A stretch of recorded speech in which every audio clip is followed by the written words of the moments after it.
the Italian Football Podcast.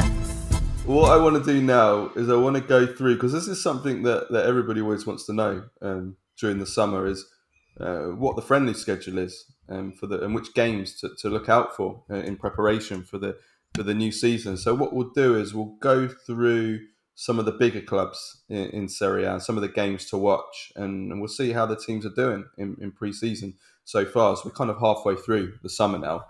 So I'll start off. I'll run down some of the fixtures, and we can talk about some of them, some of the ones that we've seen. So Atalanta to start with, 5 friendlies. They've played 3. So they played the Primavera team 1-3-0. They then played Atalanta A versus Atalanta B. Atalanta B 1-1-0. Then they drew 2-2 with AZ. And they still have Parma and St. Pauli in Germany. Those are the 2 games to come for Atalanta. If we move down now to, let's move down to Inter. So Inter have a 100% record in pre-season so far. They've won all 3 fixtures against Lugano 3-2, Pergoletese 2-1, and Las Palmas 3-0. And they still have to play Pisa away, Al Ittihad, and then the big one, Chelsea away at Stamford Bridge on the 11th of August. How have Inter looked in pre-season so far? Look, I think it's looked pretty. I'm glad they didn't go anywhere this summer. I think it was a good thing that one of the unintended positive side effects of the ownership change was that Inzaghi said, "That's it, we're staying home, and we're working at Appiano," and that's allowed them to kind of just work more harmoniously and more calmly and kind of just let everyone, the new players, ease into the system. Inter looking good. I think one thing we've seen, and I think I've said it on this pod a couple of times now, I think when Inzaghi wants to move to a 3-4-2-1 more, or a 3-5-1-1, some sort of hybrid of those 2 systems.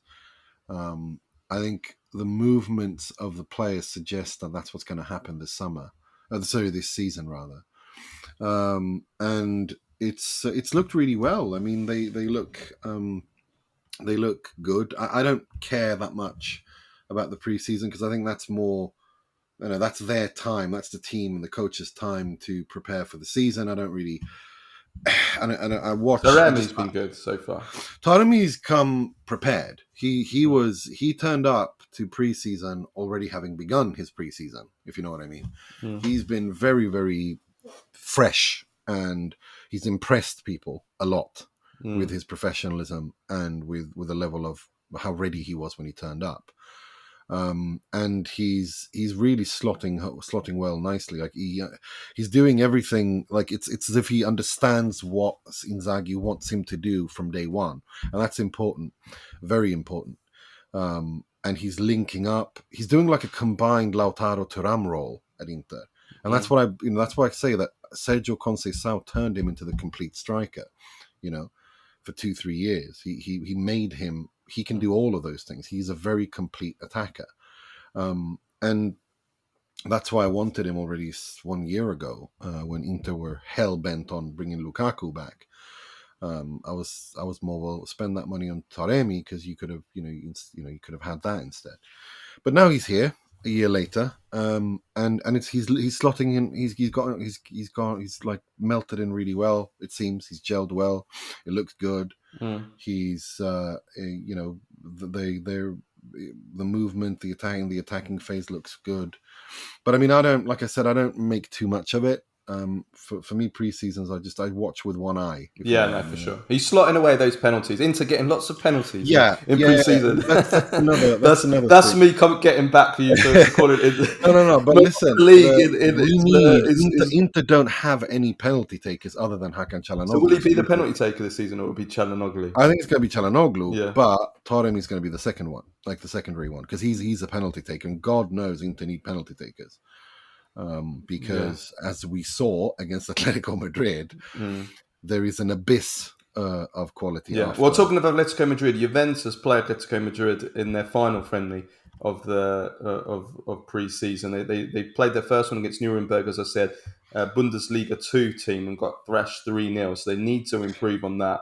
They play Brest this coming week, and then they play the traditional game against the next gen, which is open to the public, of course. And then they finish off against Atletico Madrid in Gothenburg, actually, Nima. We have to send you to that. What's the date again? the 11th of August.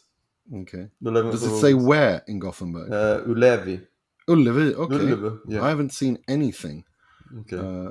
But that's good. Well, they're doing a good job at promoting it as usual. Well, that's actually more on the local than them. I don't understand what the hell they're doing. Okay, I'll have to look into that. Yeah. Absolutely. So it's Juve Atletico Madrid 11th of August at 3. Yeah, because every year, basically, it's the Gothenburg Council. They try to, as a form of making Gothenburg or promoting Gothenburg as a tourist city. They always get big friendly games there. Yeah, they do. They had Manchester that. United, Barcelona. Only through when Ibra and Messi and them were there. When Ibra was at United and Messi was at Barcelona, like they always do that. They're very good at that. And Ullevi is a big traditional stadium. I mean, it's a huge.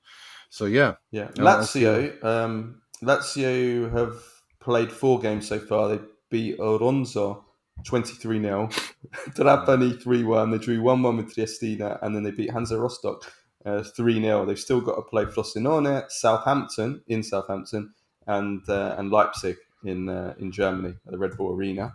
So Lazio doing okay so far. Milan played 2 friendlies so far. They drew 1-1 with Rapid Vienna, and then they won 3-2, as we said before, against Man City. 2 goals from Colombo and a goal from Nasti. I believe they're the only Italian team that have gone to the United States this I summer. think so this summer. Yeah, I think that they're the only ones. They have some big games, prestigious games. They're the team to watch certainly in this summer in terms of the big fixtures. They've got Real Madrid on the 1st of August in Chicago, and then Barcelona in Baltimore on the 6th of August, and they still don't have a time for that game. And then they play Monza. It's Baltimore, not Baltimore. What did I say? He said Baltimore. Balti. Are you hungry, Carlo? And I know it's lunchtime in an hour or so. But... and Monza on the 13th of August in the Trofeo Silvio Berlusconi. Happy birthday, by the way, to Adriano Galliani, who's he's not 40, he's 80. I was going to say, it was 40 years ago. Yeah. 80 years old, Galliani. That's mad, isn't it? Yeah. Absolutely mad. That's Milan. Napoli have played 2 friendlies so far, won both of them, 4-0 and 3-0. I don't actually know who that first team is. They played Onane Valdinon, no idea who they are. Mantova 3-0, and then they're playing. Actually, they played, didn't they? This hasn't been updated. They played last night against KF Ignatia. I've no idea who they are. They won. I know they won, and Kvaratskhelia was on form. And they played Brest and they played Girona as their last 2 games. So Napoli 100% record so far, which is good.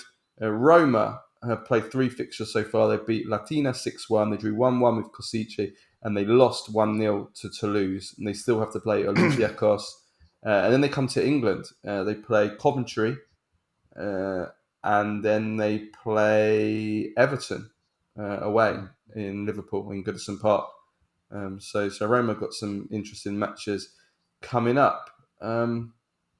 That's that. So those are the fixtures to watch out for among the big teams this pre-season. Serie A begins on the 17th of August. The first games of the season are Genoa, Inter, and Parma, Fiorentina.